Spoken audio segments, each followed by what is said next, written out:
সকালবেলা আমাদের মিষ্টি কুমড়া গাছগুলোতে এভাবে সুন্দর ফুল ফুটে থাকে। তো প্রজ্ঞা হচ্ছে মিষ্টি কুমড়ার ফুলগুলো খুব পছন্দ করে, এটা দিয়ে পাকোড়া ভেজে খেতে অনেক মজা। তো সকালে তুলতে এসছে।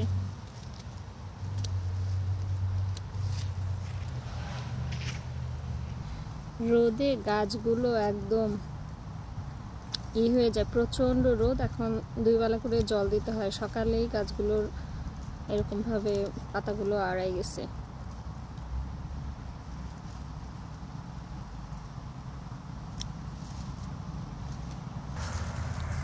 এটা যে বস্তায় লাগিয়েছিলাম সেটাতে সুন্দর ফুল আসছে।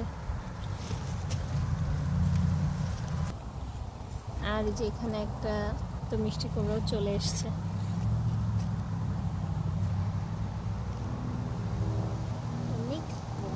অনেক বড়। হ্যাঁ, প্রজ্ঞা অনেকগুলো ফুল কেটে ফেলেছে। এই পাশে আরো আছে একটা।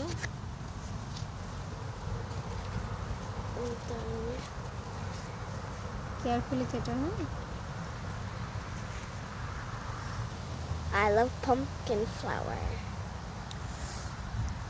কতগুলো কাটেছে দেখা। এই যে ধরো মার হাতে আছে। 10 or 12 কাটছে, আমি জানি না। 10-12 হবে অনেকগুলো। এগুলো কি করবে তুমি? রান্না করে ভাজবো, তারপরে খাবো। তোমরাও এইগুলো বেসন দিয়ে খাবে। ভেজে ভেজে। ভেজে ভেজে খাবে, এটা ইয়ামি। এমনি অনেক স্বাদ। মিষ্টিগুলো হচ্ছে অনেক খায়, আর আমরা পাকে পাকে অনেক হয়। আর আমরা হচ্ছে বেসন দিয়ে পাকোড়া বানিয়ে খাই। আমি জানি। তুমি জানো? তুমি বানাতে পারো? হ্যাঁ, মামা টিচ মি।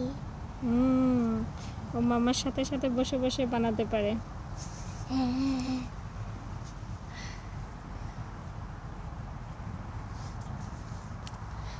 তোমরাও মিষ্টিগুলো গাছ লাগাবে, তারপরে ফুল ফুটলে